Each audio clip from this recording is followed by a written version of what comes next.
Welcome to Rama's kitchen. రోజు మార్నింగే ఒక వీడియో తీస్తున్నాను. రండి, నేను గోంగూర పప్పు ఎలా చేద్దామో ఒకసారి చూద్దాం. దీంతో కందిపప్పు తీసుకున్నా.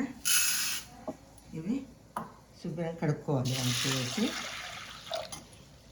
ఒక 2 సార్లు క్లీన్ చేసుకోవాలి. ఇవి ఇప్పుడు ఒక పావు టీ స్పూన్ పసుపు, తర్వాత వచ్చేసి మిర్చి సరిపడని, కారం తినేదాన్ని బట్టి వేసుకోవాలి. 2 టమోటాలు కట్ చేసి వేస్తున్నా. గోంగూర పప్పు టేస్ట్ బాగుంటుంది. టమోటా వేసి కొద్దిగా చింతపండు వేస్తే, తర్వాత వచ్చేసి కొత్తిమీర వేసుకోవాలి. ఇది కంపల్సరీ గోంగూర పప్పులో వేస్తేనే దీని టేస్టే వేరే వస్తుంది బాగా. ఇప్పుడు వాటరు సరిపడని పోసుకోవాలి.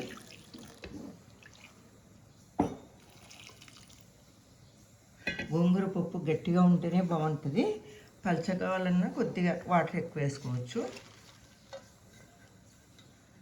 అయితే 2 కట్టలు గోంగూర తీసుకున్నా. కొద్దిగా చింతపండు టమోటా వేసాం కదా, అది సరిపోద్ది. వాటర్ ఇంకా కాస్త పోసుకున్నా, ఇది సరిపోద్ది.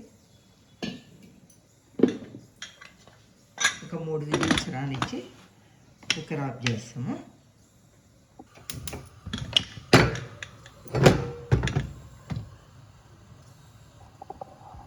ఇప్పుడు పెట్టాను. 3 విజిల్స్ వచ్చాక ఆఫ్ చేస్తాను. 3 విజిల్స్ అయిపోయాయి.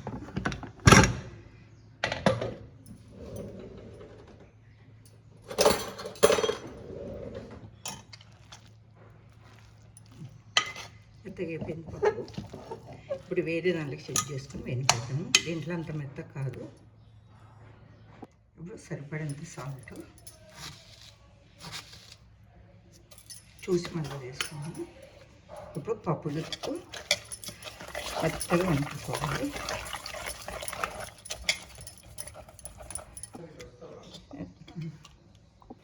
మెత్తగా అయిపోయింది. ఇప్పుడు దీన్ని తీసేసి ఇంకా పోపు పెట్టేసుకున్నాం. కొద్దిగా గోంగూర పప్పు ఆయిల్ ఎక్కువ పడుతుంది. జీలకర్ర, ఆవాలు, వెల్లుల్లి ఇలా దంచేసుకోవాలి. స్మెల్ బాగుంటుంది.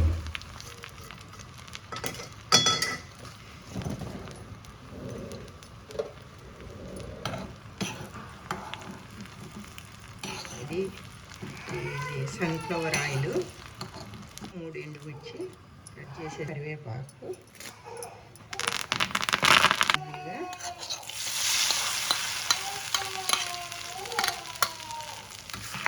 గోంగూర పప్పు రెడీ. ఫైనల్గా గోంగూర పప్పు రెడీ. ఒక్కసారి ఇది ఫాలో చేసుకోండి, చాలా టేస్టీగా ఉంటుంది, చాలా బాగుంటుంది. ఇది నేను ఇప్పుడు జొన్న రొట్టెలు కాల్చి గోంగూర పప్పు టిఫిన్కి, రైస్ కూడా చాలా బాగుంటుంది. ఓకేనండి.